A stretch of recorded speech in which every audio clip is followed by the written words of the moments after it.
Hey everybody, Jay Young of the Jay Young Show. We appreciate you being here today. I met this guy in Telluride playing golf, and he's a great story.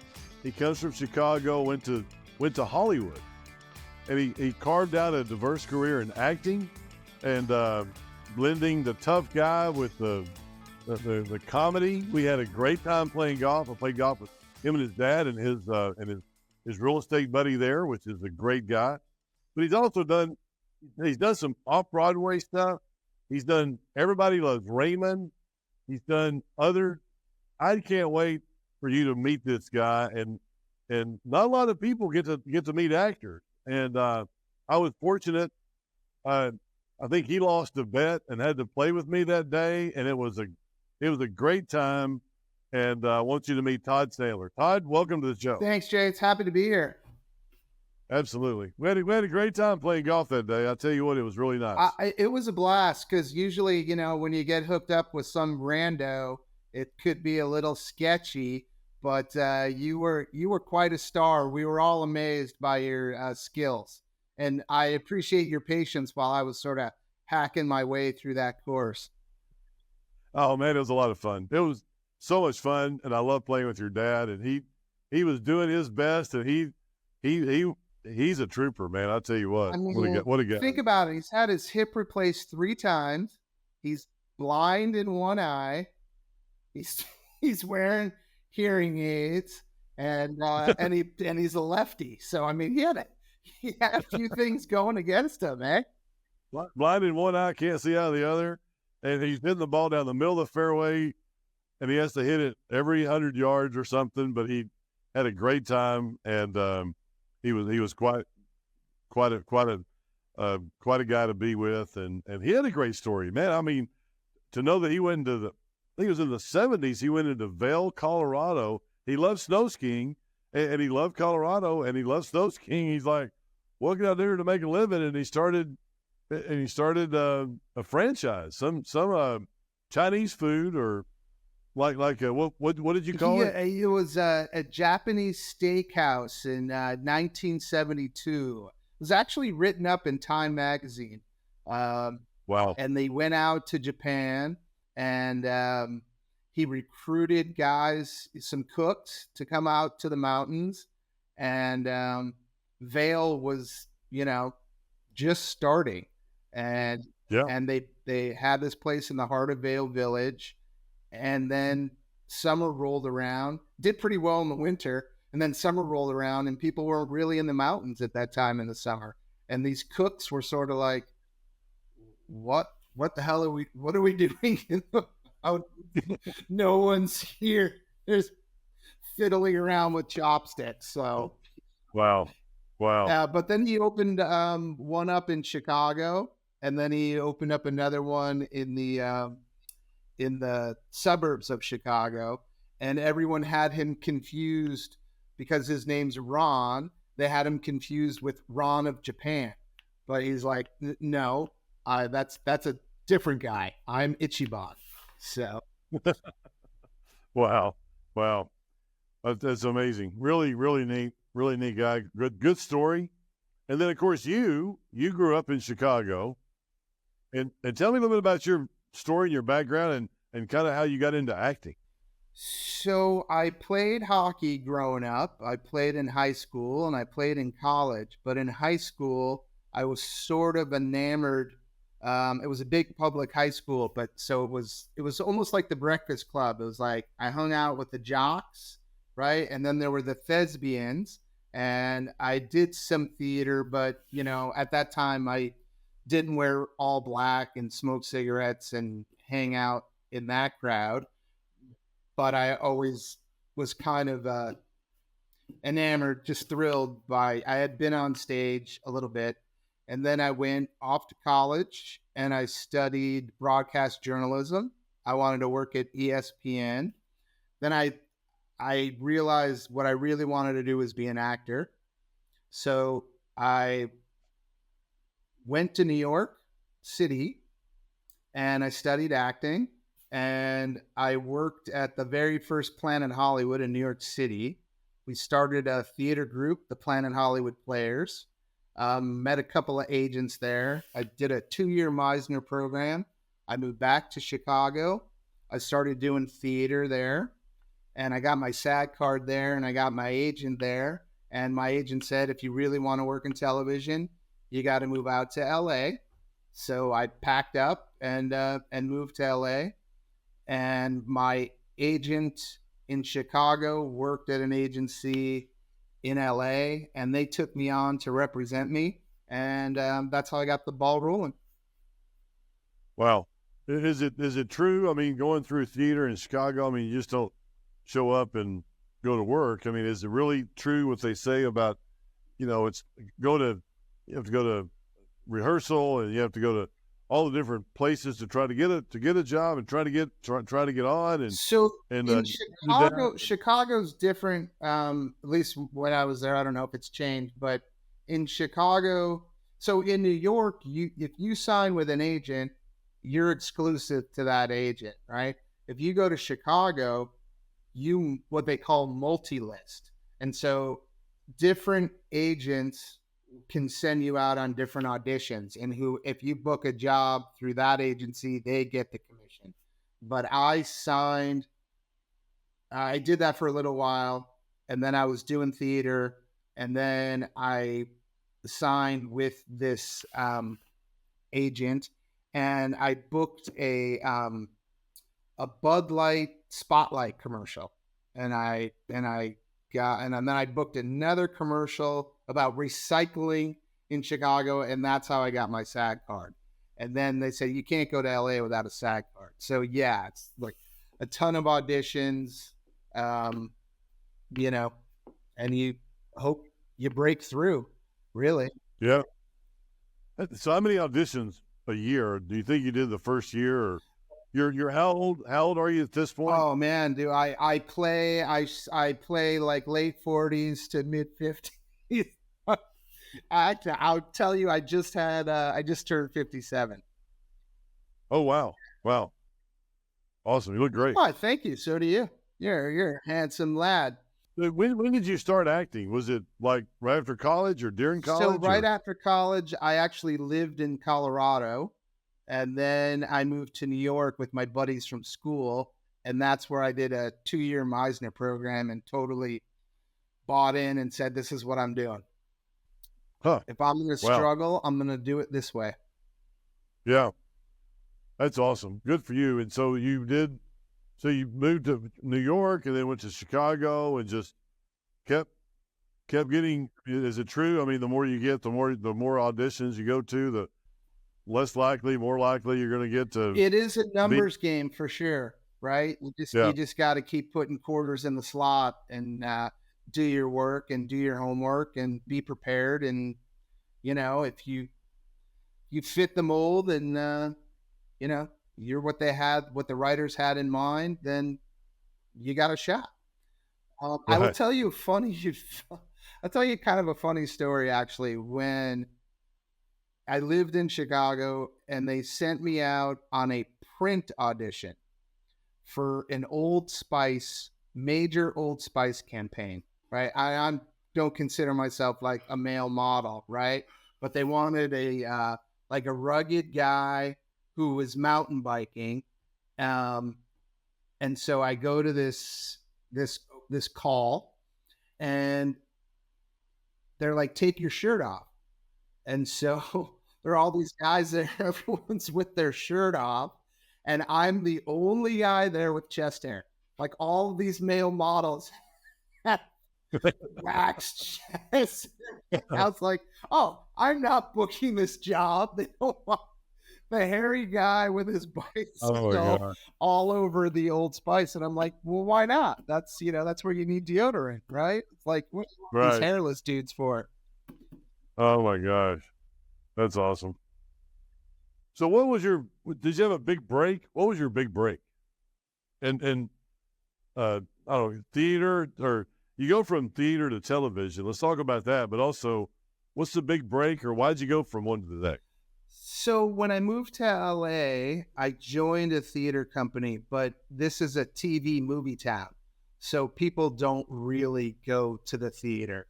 I did ton of improv. I had an improv group that we stayed together for over a year, and we did a bunch of shows. And then at that time, I was auditioning and booking commercials. So I did Home Depot, I did Honda, I did White Castle, I did. I showed you that commercial, that golf commercial that lives on YouTube, right? Everybody has to go to that. What was it again? It called It's called chipshot.com.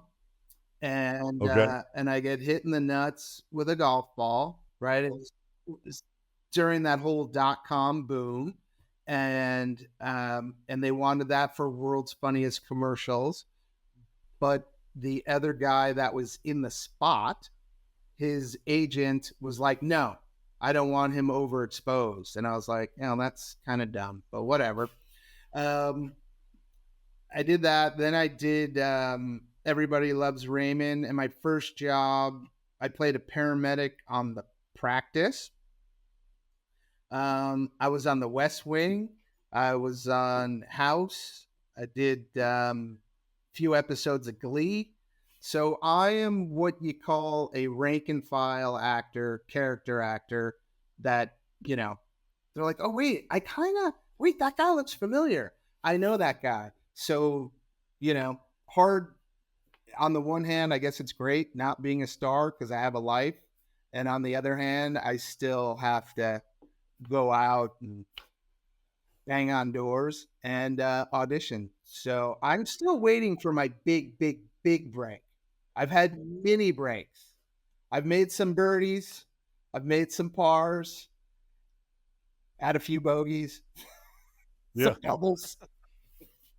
So what was the improv group that you mentioned a minute ago? You said you're in Yeah, I was in an improv group. We were called Wood. I was not at the Groundlings. I was at another place called the Bang Studio, which was started by some people that were at Second City in Chicago that had moved out to LA. And that was a growing improv house. So they've had a lot of writers come out of that place, actually. Oh, really? Yeah. Okay. All right. So tell me a behind the scenes funny story about Everybody Loves Raymond. Is there anything in particular you can think of that was a funny story that? Yeah, the cool thing for me on Raymond was I was in an episode and I was the referee in this basketball game, and the coach of the basketball team was the guy who plays the voice of Homer Simpson. So I felt like not only am I hanging out with Raymond, oh my God, I'm on set with Homer fucking Simpson. And Oh my it God. was like just a cool, funny dude. And it was like at the time it was like my second or third job. So I was more just like excited to be there kind of thing. But it was a super cool experience. Yeah, I'll tell you, when I did an episode of According to Jim with Jim Belushi, I played the cheesehead, and I was screaming about Brian Urlacher, saying I hate him when I actually loved him.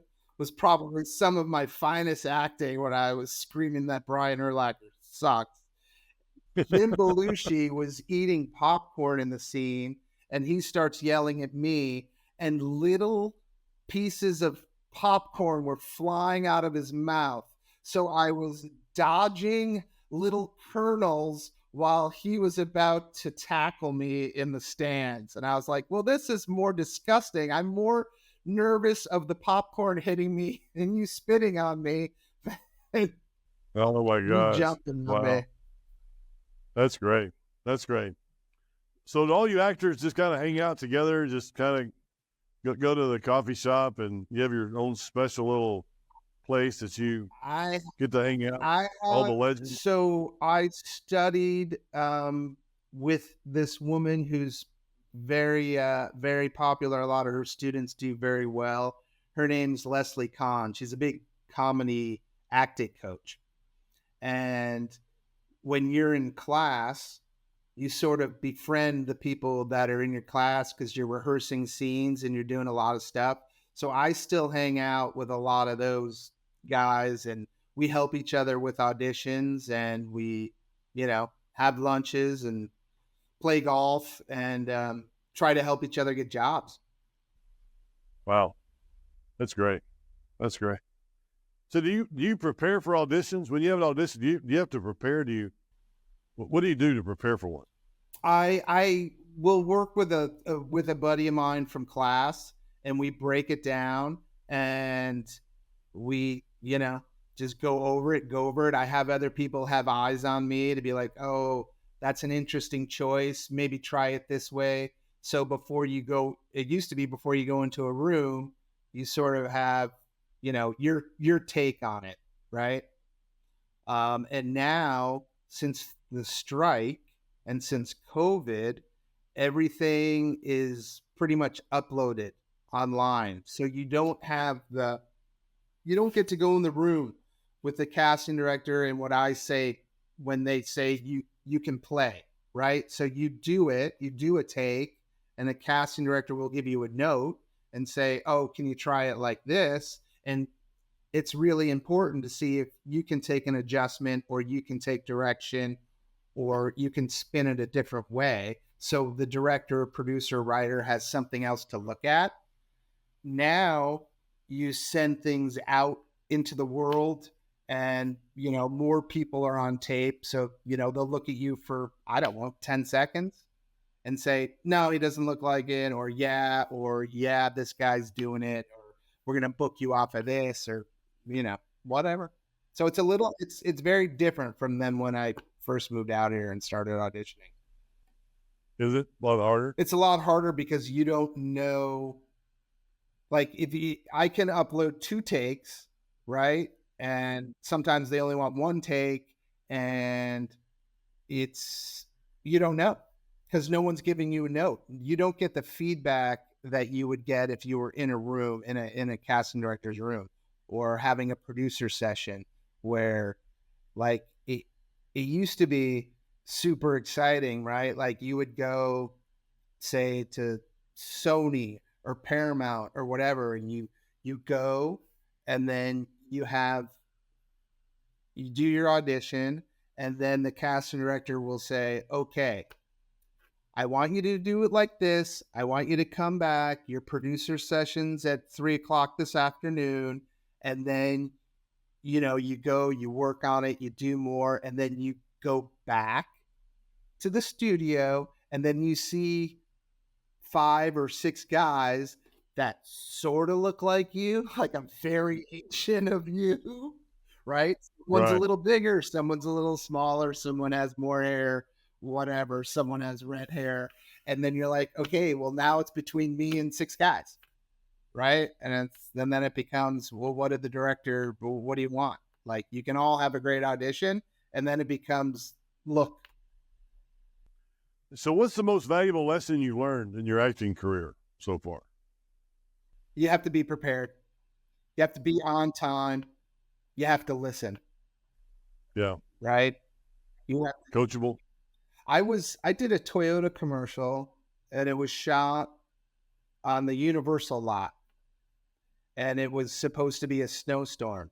And I am the type of person that is like, okay, if your call time is 2:00, then I'm going to show up at 1:45, right? Because I don't want anyone looking for me.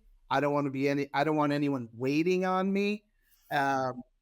So I was wandering through the Universal lot, and I was on time, and I started getting a call from my agent. Where are you? They're looking for you. And I was like, oh my God, I'm on such and such street at Universal. They're like, you're on the wrong street. And I was like, fuck me. I'm here. I'm like, I don't want them to hate me. I'm here. Right, So, right. So let me ask you this: what is there any actors or directors that you dream of working with in the future? Oh, that's a really good question. I mean, when I was coming up, everyone was like, oh, oh my God, I want to be the next Marlon Brando. I want to be the next De Niro. I want like those were, and I wanted to be the next John Belushi because I love doing comedy and I love Saturday Night Live. And I always wanted to be a dad on a sitcom or a neighbor on a sitcom, work on an ensemble. And then when King of Queens was on and Kevin James was on, and I sort of have a little bit of look like Kevin James. It was really good for me. I worked on the show, but when I first auditioned for the show, they're like, "Oh, you kind of remind us of Kevin James." Well, I was like, so I had to really wait my turn, but they liked me and they wanted to work with me. Um, so I ended up doing an episode of that, but I love like the comedy guys, and so I got to work, with a lot of. I never got to work with James Burrows, but I never got to work with Norman Lear, but those were the names Yeah. I was. Those are people you wanted to. Those were my dreams. But hey, listen, if Steven Spielberg calls, I'm going, right? Yeah. And that's I what I see had an that. acting teacher that used to say this, like, really, if Steven Spielberg wants you to show up at 7 a.m., are you going to show up at 7:20? No, Yeah. you're going to show up at Yeah. 6:40. It's like, yeah, right. What is in the future? What does this year look like? Are you busy this year? Are you taking some time off with your family? That's a good talk to. How do you balance family and acting? And what does it look like this year? What does 2024 and 2025 look like, or what do you want it to look like? It's been pretty quiet. It's been pretty quiet coming out of the strike for me. I'm entering a different category. I've gone from like buddy on the couch to like guy who needs like Viagra. So those spots are those commercials are different. And then after the Me Too thing, the being a middle-aged white guy in Hollywood right now is not the easiest thing to be, right? A lot of roles that I'm going out for, they definitely want, um, you know, Yeah, a different different type. ethnic background, but hey, Exactly. grab. Okay, so let me. What about? I mean, my wife and I were talking about this last night because we were watching Netflix and we're like, man, if you don't have a Netflix gig, you're kind of waiting around for something. I guess is that Well, it's we. I mean, Hollywood? that's the. It's interesting because they're making less movies, so the people that are doing movies are moving to TV. So then the people that were regulars on TV are taking lesser roles, and so it all kind of trickles down. So it's harder, and they're making less, right? So it used to be if you were on a sitcom, you would do 22 episodes, and now they're making 8, right? So the pie keeps getting smaller, and it's like you gotta find out, you gotta do other things, which is, fortunately for me, um, my wife and I were like not flipping houses, but we got involved in some real estate and fixed up some houses, so that keeps me busy. And my youngest daughter's going, she's home for the summer, which has been great. So I've been hanging out with her, and I have been spending more time with my family. And I'm, my agent's like, you got to be patient, be patient, be patient. So that's what it looks like for me.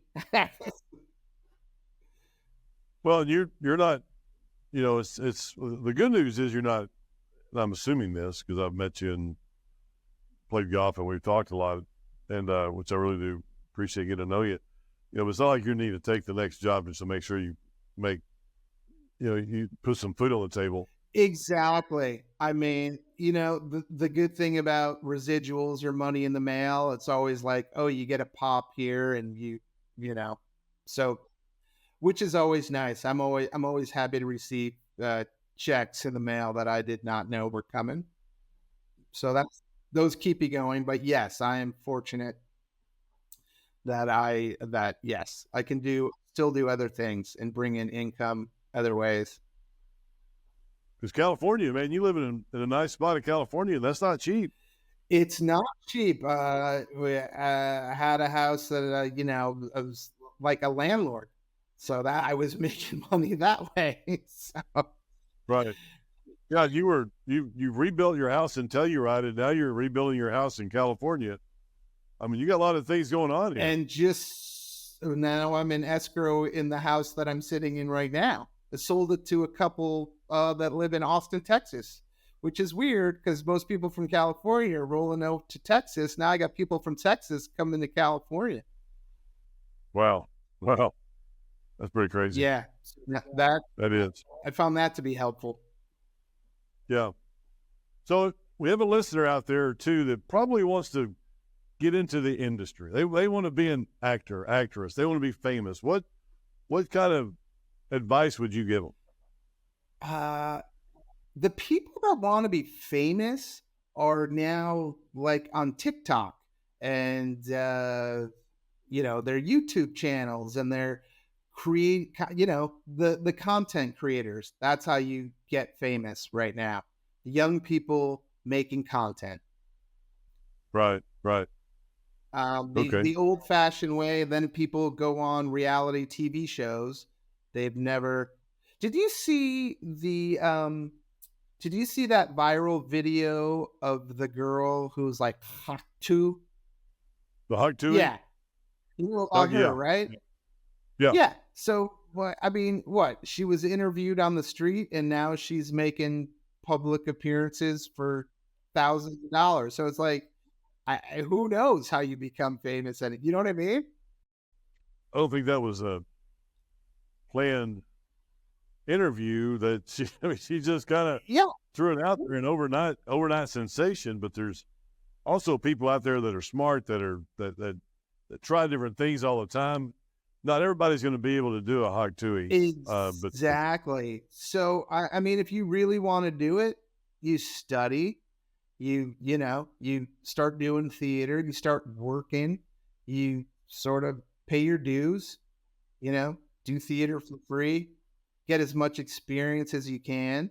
I mean, people, everyone now is like instant gratification, right? It's like, oh no, I want to be a star, but I want to skip this step. I want to skip I want to go from A to S.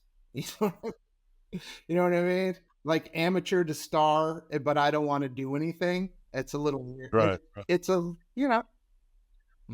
right. It's like me. It's like I want to be on the senior tour, right? I want to be on the senior golf tour.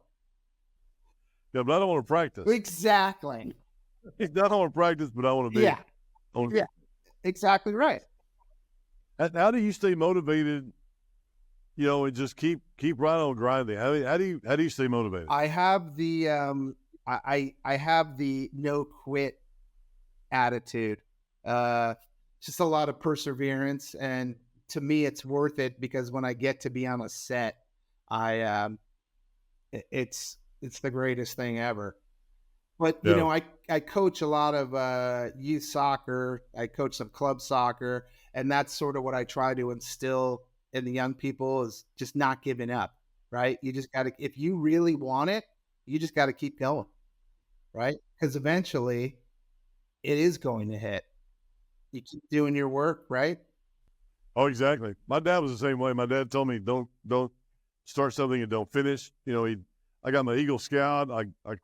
He told me, I don't know if he knew what I graduated college in, but he knows I graduated college because he kept on me so many times about finish college, get a college degree, because nobody had ever had one in our family. So he's like, be sure and do that. And I said, what do I get my degree in? He goes, I don't care, just get a degree, Yeah, that's amazing. I mean, you got to show up, right? You got to keep showing up, and absolutely, you want to win, you got to play. Yeah, you got it. What? So tell me one thing. We'll wrap it up, but I want to make sure. What is there anything in particular we're going to look out for you this year? What is it that we need to look for? Hasn't happened yet. Unfortunately, sorry to disappoint you. Nothing. I Yeah, have nothing in the pipeline at this moment. You can look for me maybe on the golf course. We can get another round going. I love that. I love that. Matter of fact, that was so much fun. And Telluride was such a beautiful place. And we played the day after Scotty Scheffler hit the hole-in-one on number 17 on that Telluride golf course. What an incredible course. We weren't anywhere close to it. I think you were closer. I think you beat me on that hole. But it was really a great course. I Yeah. didn't beat you on any holes. You're very humble. It No, was I think more that was. like, I think your ball is over there. I'm not sure. Oh, you're so kind. You're so kind. It was a lot of fun. And I'll play golf with you anytime, man. It was such a great time Yeah, and to I'm hang so out. impressed by your daughter who's going to be playing volleyball at TCU. That's super cool. Yeah, thank you. I appreciate that. I'll tell her you said hello. She said, man, she goes, well, the other day I said, hey, I got 2 tickets to go to the Ranger game. And she's like, no, I can't. I got to take my other 2 friends. They have 3 incoming freshman volleyball players, and they're all 4 really close. So far, it's only been a month or so. They may change in the next month. But she's like, well, if I can't take all my friends, I don't want to go. And I'm like, all right, well, I'll find 4 tickets next time for you. But she loves it, loves volleyball, loves TCU, go Frogs. I mean, it's just a really, really great experience. So looking forward good to for that. her for being a great teammate. And again, auditioning is like you have a bad play in sports, right? It's the next play, the next audition, the next one, right? That's what keeps you going. Absolutely. Well, Todd, be sure and keep us informed about what's going on. I can't wait to hear more about what your career is, and you and your family and your girls and how they progress. And I look forward to seeing you. I think you're going to be up in Telluride in September. Yeah. Are You you? said, right? I don't know. I'm going to try to be. I got a volleyball schedule coming out, so it's a hit and miss. But other than that, I do want to get up there, and I'd love to get up there.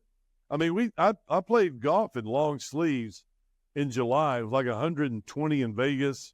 It was 100 and something in Dallas, and I was wearing long sleeves in Telluride. What a beautiful place. And I know why you guys have a house up there and spend time up there. What a beautiful place. Yeah, But you're a bit soft to be wearing long sleeves up in that nice mountain weather. oh, my goodness, man. I'll tell you what a beautiful place. You know what? We're gonna do it again because it was super fun. Absolutely. Well, Todd, let's stay in touch. Let's be sure and stay in touch, and we'll keep you, everybody here will make sure we keep everybody updated on what Todd's doing and his next Hitting the Nuts commercial. If you haven't seen that yet, you need to make sure you see that. Are you still getting checks? Not from On that. That's unfortunate. When that hits YouTube, I get nothing. Oh, wow. Yeah, Unbelievable. I know. Anyway, Well, it was my pleasure. So I really appreciate it. It was great seeing you again, and good luck with your show. And this was super fun. all right. Thank you.